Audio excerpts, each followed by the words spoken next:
Hello दोस्तों, मैं अंकित मिश्रा आपका एक बार फिर से अपने इस लेटेस्ट वीडियो में स्वागत करता हूं। दोस्तों आज की वीडियो में हम लोग बात करेंगे महावीर स्वामी के बारे में और दोस्तों उनके पूरे जीवन की शैली में आपसे जो है डिस्कस करने वाला हूं कि महावीर का जन्म कैसे हुआ था, कैसे जो है जैन धर्म को उन्होंने आगे बढ़ाया, सारी जो है बात हम इस वीडियो में करने वाले हैं। तो दोस्तों कल की वीडियो में हमने पढ़ा था जैन धर्म के परिचय के बारे में कि जैन धर्म का उदय कैसे हुआ था और कोई भी धर्म क्यों जो है वो उसका उदय होता है, किसी भी संप्रदाय का उदय क्यों होता है, तो सारी चीज़ें मैंने इसके पहले वाले वीडियो में डिस्कस किया है। अगर वीडियो दोस्तों आपने नहीं देखा है तो जाइए उस वीडियो को देखिए। और आप सभी लोगों को पता है हम लोग पढ़ रहे हैं लूसेंट जीके की महामैराथन सीरीज, और लूसेंट के एक एक कॉन्सेप्ट और एक एक फैक्ट को मैं जो है फ्लो चार्ट और डायग्राम की हेल्प से पढ़ा रहा हूँ। दोस्तों आज हमारा लेक्चर नंबर 26 है।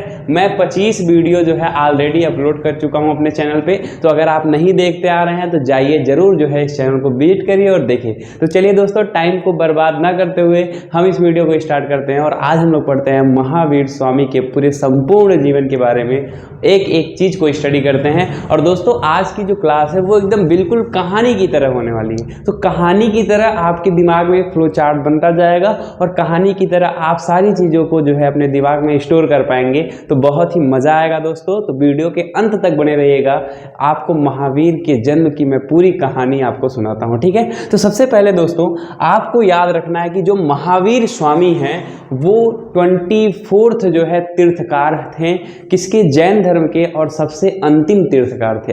ऐसा माना जाता है कि 24 तीर्थकार के बाद जो है तीर्थकार नहीं हुए हैं, तो ये अंतिम तीर्थकार थे। सबसे पहली बात तो ये है।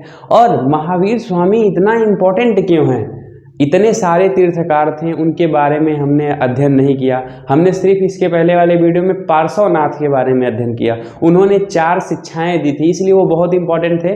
उसके बाद देखा गया कि महावीर स्वामी का जो योगदान था जैन धर्म को आगे बढ़ाने में वो बहुत ही बड़ा था।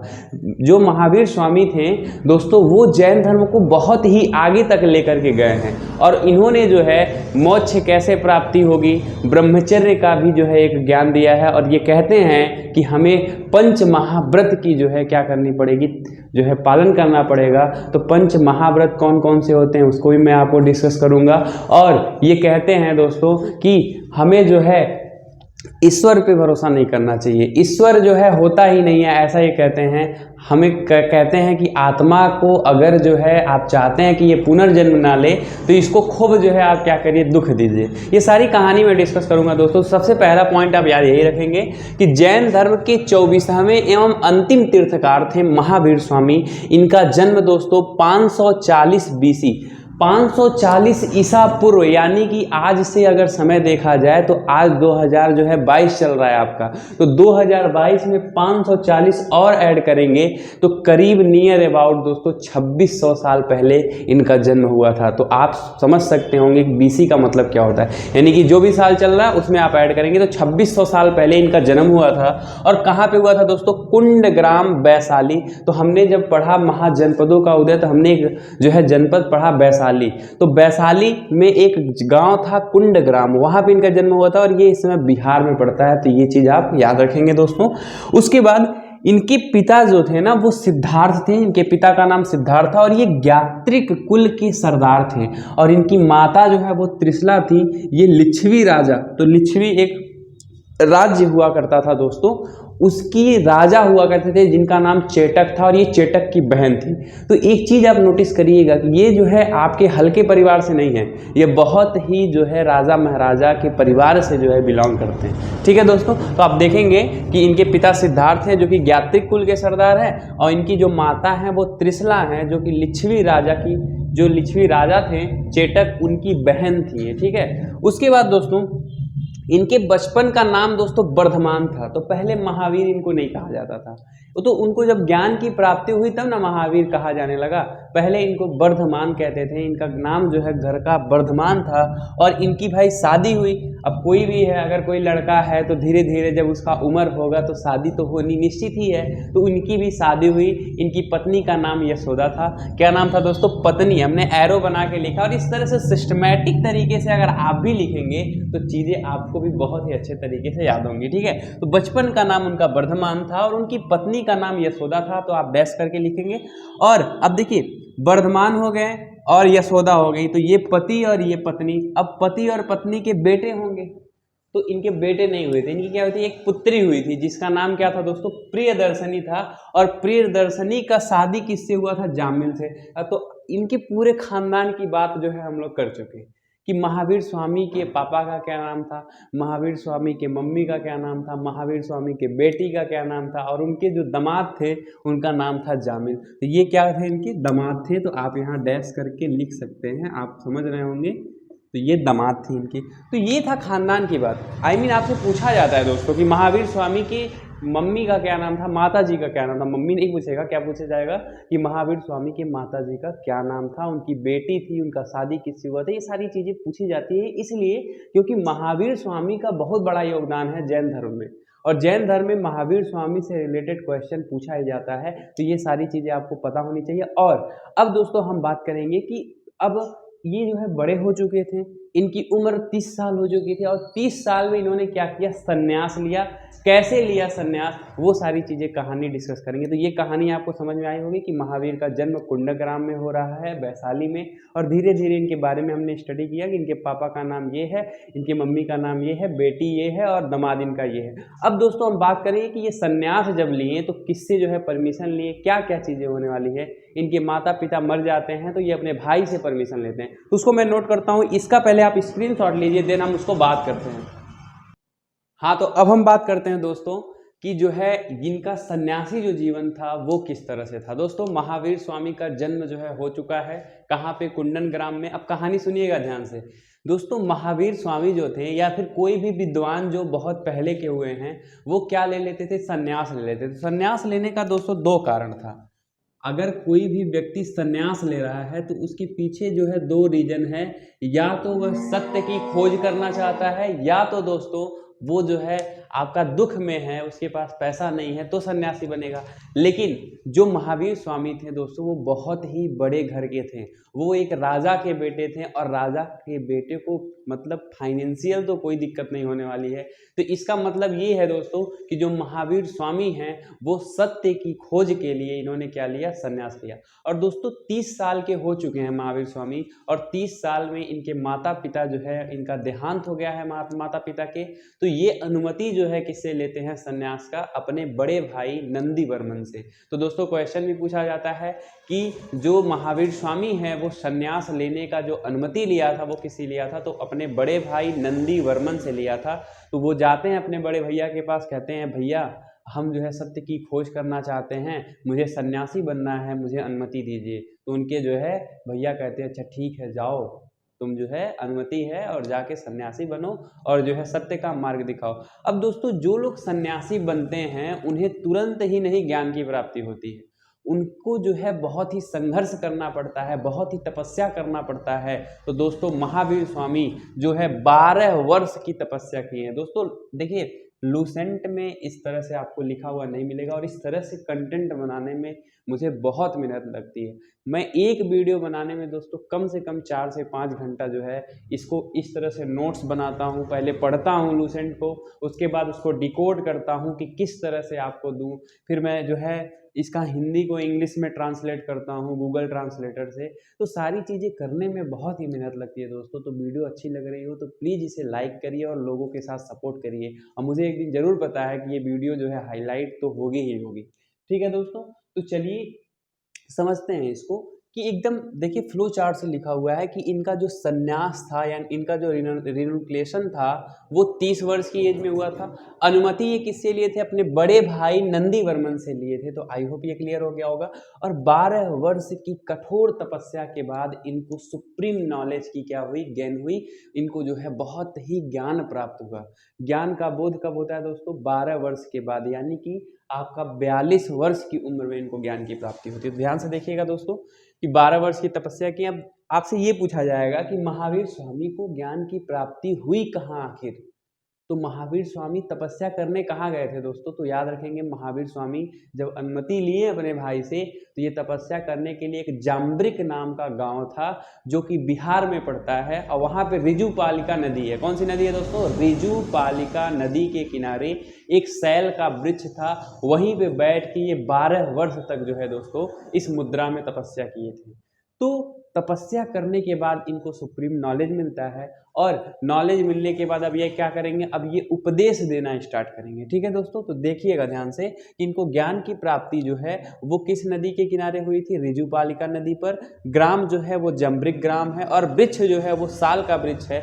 अब दोस्तों ध्यान दीजिए, जब किसी के पास नॉलेज हो जाता है, जैसे मैं आपको शिक्षा दे रहा हूँ, तो आप मेरे लिए एक टाइटल बना दोगे कि अंकित सर शिक्षा दे रहे हैं, या फिर मेरा कुछ अलग ही नाम दे देंगे कि ढांसू सर। अब जैसे ढांसू सर पढ़ाते हैं ढांसू की तरह, तो उनका ढांसू सर नाम पड़ गया। तो इन्हें जब ज्ञान की प्राप्ति हुई तो इन्हें भी जो है एक टाइटल दिया गया। इनको बहुत सारे टाइटल दिए गए। इनको क्या कहा गया, जिन कहा गया, अरहत कहा गया, निर्गंथ कहा गया। तो ये लोगों ने इनको कहा। उसके बाद महावीर भी ये कहलाएं।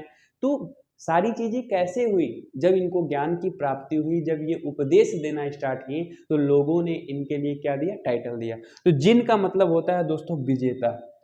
वो लोग जो अपने इंद्रियों पर जो है अपना विजय प्राप्त कर लेते हैं, उन्हें जिन बोला जाता है। तो महावीर स्वामी जो है अपने पूरे इंद्रियों पे विजय प्राप्त कर लिए थे।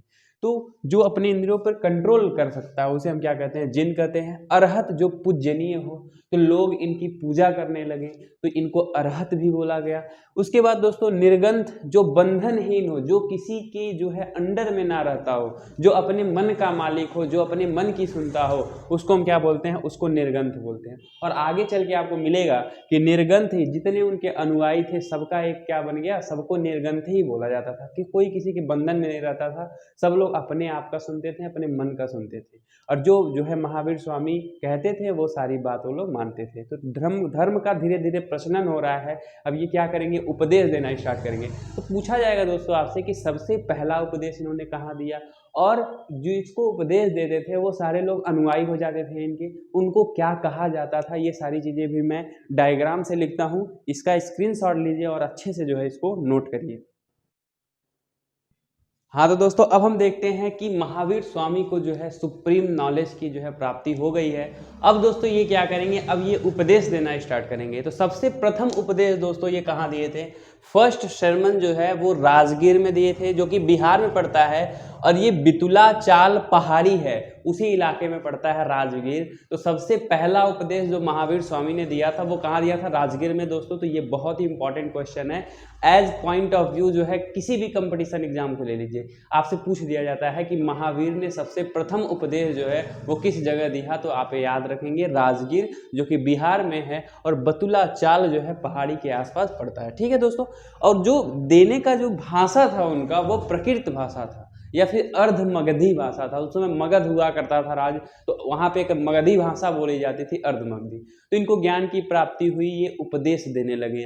अब जैसे ही दोस्तों ये उपदेश देते थे तो इनके बहुत सारे क्या हो गए, फॉलोअर्स हो गए। जैसे अब कोई भी अच्छा व्यक्ति अगर कोई किसी को अच्छा नॉलेज देगा तो लोग उसका बहुत तेजी से सुनते हैं। तो ये जब इतना अच्छा बात करते थे, ये लोगों से इतने अच्छे तरीके से समझाते थे कि लोग इनके क्या होने लगे, लोग फैन होने लगे, जिसको आजकल के ट्रेंडिंग जमाना में फैन बोलते हैं कि भैया हम आपके फैन हैं। तो उसी तरह से महावीर स्वामी के भी बहुत सारे क्या होने लगे, फॉलोअर्स होने लगे, अनुयायी होने लगे। तो अनुयायी को क्या क्या कहा जाता था दोस्तों, तो अनुयायी को क्या कहा जाता था, सबसे पहले इनको निर्गंथ बोला जाता था। निर्गंथ जो बंधनहीन हो, जो है अपने मन से खुला व्यक्ति हो, जो अपने खुद कुछ करने की ताकत रखता हो, और वो क्या तैयार हो, बिच्छुड़ी बनने के लिए तैयार हो, भिक्षा मांगने के लिए तैयार हो, तो उसको बोलते थे निर्गंध। ये अनुयायियों को बोला जाता था, सबसे पहला पॉइंट। दूसरा आपसे पूछेगा क्वेश्चन दोस्तों कि प्रथम अनुयायी जो है, फर्स्ट फॉलोअर है, ये जामिल थे, जो कि उनके दामाद थे। तो उनकी एक पुत्री थी जिसका नाम क्या था दोस्तों, प्रियदर्शनी। उनकी शादी हुई थी जामिल से, जो कि उनके दामाद लगते थे, और सबसे पहले शिष्य भी जो है क्या हुए, वही बने। तो ये भी चीज आप याद रखिएगा दोस्तों। प्रथम बिच्छुड़ी, अब देखिए महिला में जो सबसे पहली उनकी फॉलोअर थी वो कौन थी, वो चंपा थी। वो चंपा उनका नाम था, वो नरेश दधिवाहन की पुत्री थी। सोचिए बड़े बड़े राजाओं के घर के इनके फॉलोअर्स होते थे, वो भी सन्यासी बनने के लिए तैयार थे। ठीक है, तो ये चीज आप नोटिस करिएगा कि जो प्रथम बिच्छुड़ी थी वो चंपा थी, फर्स्ट नन इस चंपा, जो कि क्या थी, वो एम्पायर दधिवाहन की डॉटर थी। अपने शिष्यों को 11 गणधरों में विभाजित किया। जब दोस्तों मतलब इनकी उम्र हो गई, या फिर जो है अब अपने आप को मोक्ष की प्राप्ति करना चाहते थे, तब इन्होंने जो है इस जैन धर्म के जितने भी लोग थे उन्होंने क्या किया था, 11 गण में जो है बांट दिया था।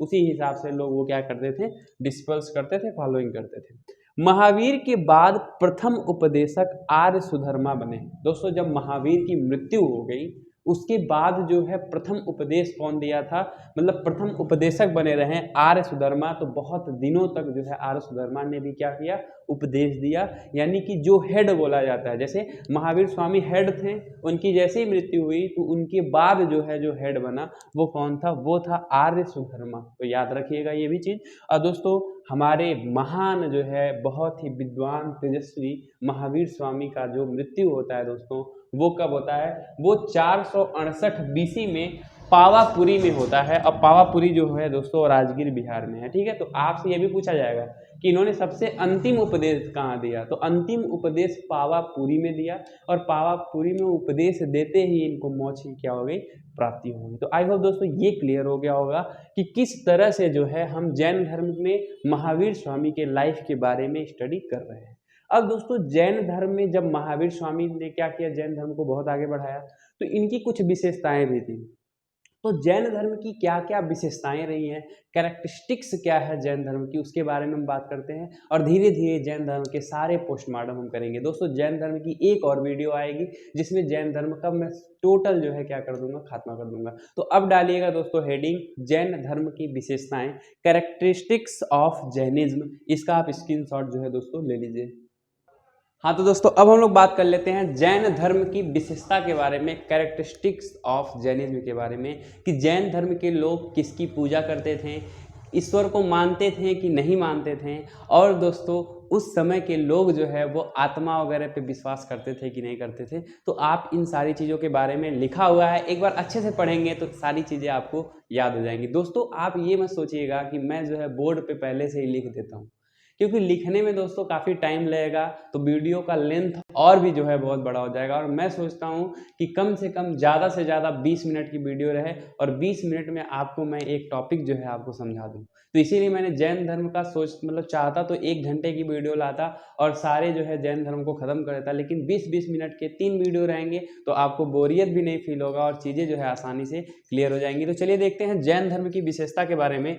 सबसे पहला दोस्तों कि आध्यात्मिक विचार जो है ये किस फिलॉसफी से लोग इन्होंने क्या किया, ग्रहण किया। अब दोस्तों उस समय भी क्या होती थी, फिलॉसफी होती थी। फिलॉसफी बहुत पुरानी जो है परंपरा है, हर धर्म की एक अलग फिलॉसफी होती है।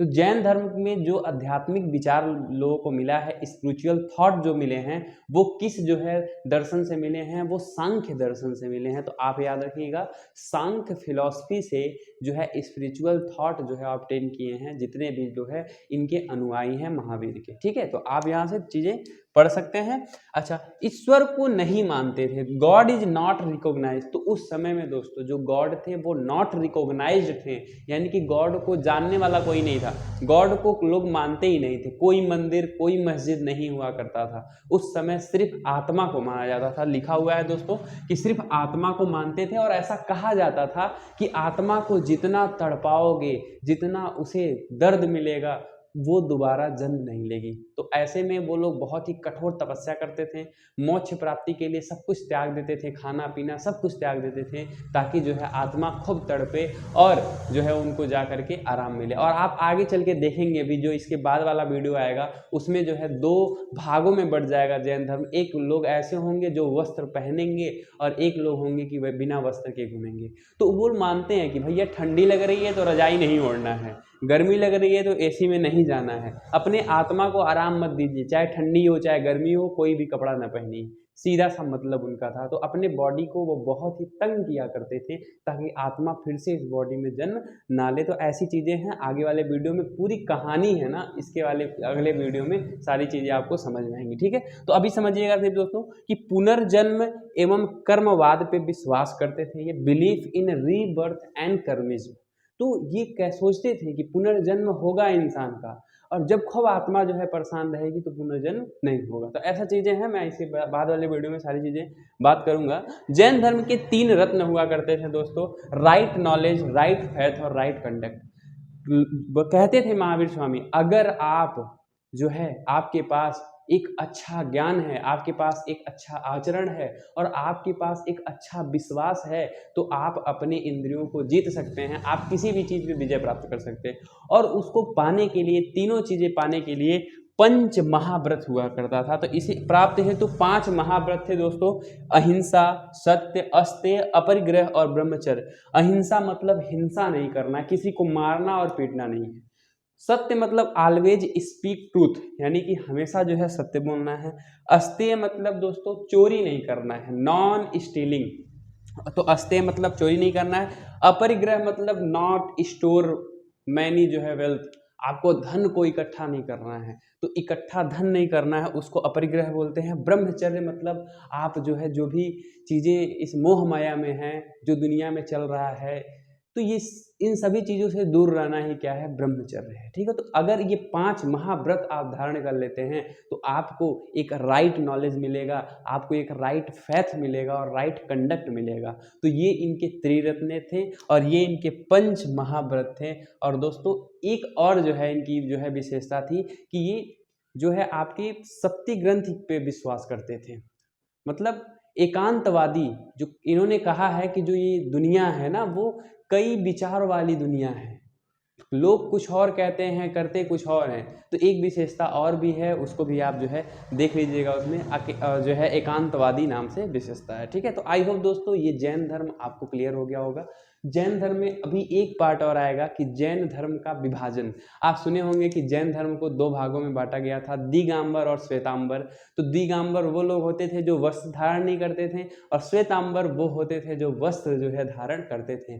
तो क्यों जो है विभाजन हुआ था, सारी चीज़ें कहानी इसके बाद में लेकर के आऊँगा कि बहुत ही बड़ा अकाल पड़ा था। मगध एक राज्य हुआ करता था, बहुत बड़ा अकाल पड़ गया था और जैन धर्म के लोग 2 गुटों में जो है बट गए थे, भद्रबाहु, शैलबाहु। तो सारी चीज़ें मैं इसके नेक्स्ट वाली वीडियो में डिस्कस करूंगा दोस्तों। तो आज का वीडियो यहीं तक रहेगा, और वीडियो अगर अच्छी लग रही हो दोस्तों तो प्लीज़ जो है इसको लाइक करिए, और मेहनत अगर पसंद आ रही हो तो लोगों के साथ शेयर भी करिए, और लोगों से कहिए कि जो है कंपटीशन के लिए लूसेंट पढ़ना जरूरी है। ठीक है दोस्तों, तो मिलते हैं नेक्स्ट वीडियो में एक और कहानी के साथ, और जैन धर्म का लास्ट वीडियो रहेगा पूरे जोश एनर्जी के साथ। तब तक के लिए जय हिंद, जय भारत। हंसते रहिए, मुस्कुराते रहिए और पढ़ते रहिए।